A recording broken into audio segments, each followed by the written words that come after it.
neonatologist, and I've been in practice for about 9 years. I did most of my training here in Texas, and I did my fellowship up in Raleigh Children's in Indianapolis. How did you get into the field of medicine? Did a woman inspire you? Growing up, I really don't think I knew any women in medicine. I mean, I didn't have any, doctors in the family, but I was kind of always drawn to it. And I can remember, when I was younger in school, if we had to do like book reports, I kind of always was pulled towards seems like women in medicine. So I can remember doing things on Florence Nightingale and Marie Curie. And then the other thing that I always kind of remember when people ask me, gosh, how did you decide to go into medicine? I can remember growing up watching the kind of infomercials or telethon for St. Jude's Hospital.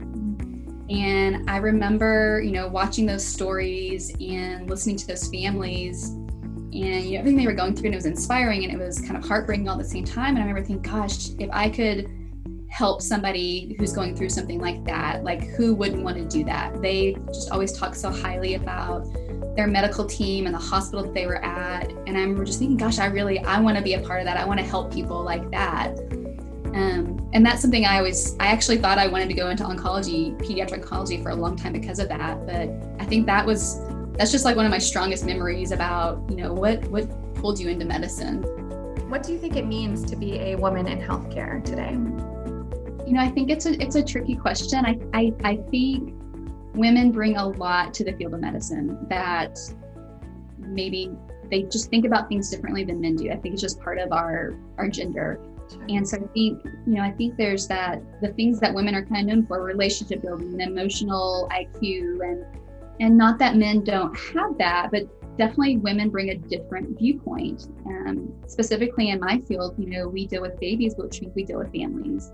And so it's not just taking care of that baby's medical needs, but how is that affecting the family unit? How is it affecting that mom and dad's emotional and mental well-being? And so we talk about a lot of those things, and it allows me to relate to moms as well, and in what they're going through. I think also having women in medicine, it also kind of brought to the surface, work-life balance a little bit more. We want to be moms too. We want to have lives outside of work, and we want to be able to do both of those things. And so, looking at, let's look at duty hours, not just for safety, but for quality of life and, balance. And so I think women just naturally helped that, I think. And so, our schedules are a lot better than they used to be, and we're, allowed to have families and do all the things that we would do if we were not in medicine. And I think that just helps the entire field, honestly. What are some of the challenges of being a woman in your specialty or just healthcare in general? Probably the same things. As far as like work-life balance, I think women tend to be their hardest critic, especially working women. I tell younger women, you can do all of it. You can do everything that you want to do. You can have a family, you can have a great career. It doesn't mean that you're going to be able to do both of those things all the time to the best of your ability, right? Some days it doesn't work out well.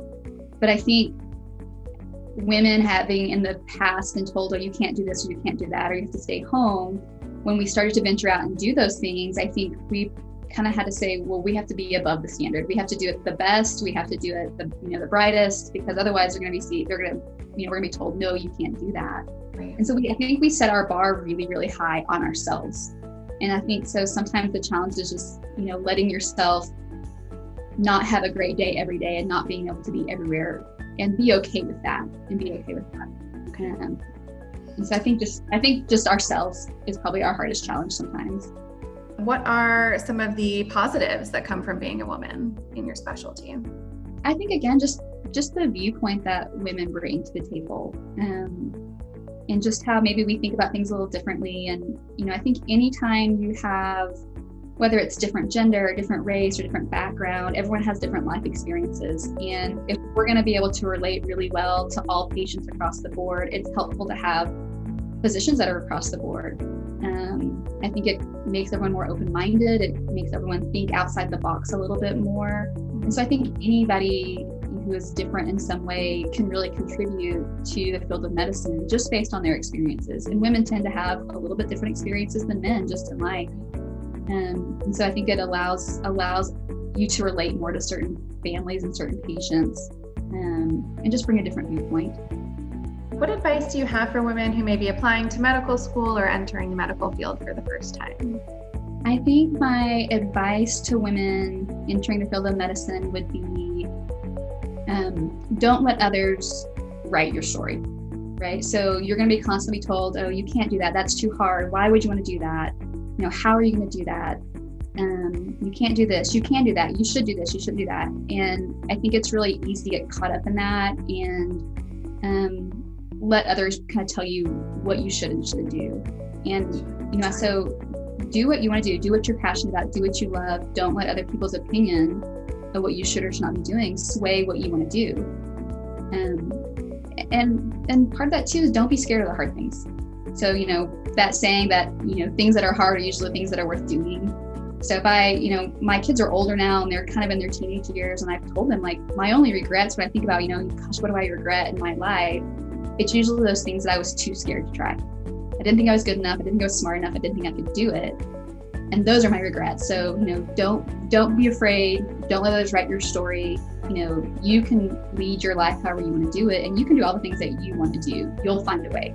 So don't let other people kind of direct which way you want to go. I think that's probably my best advice. How do you think women physicians can best support fellow women physicians?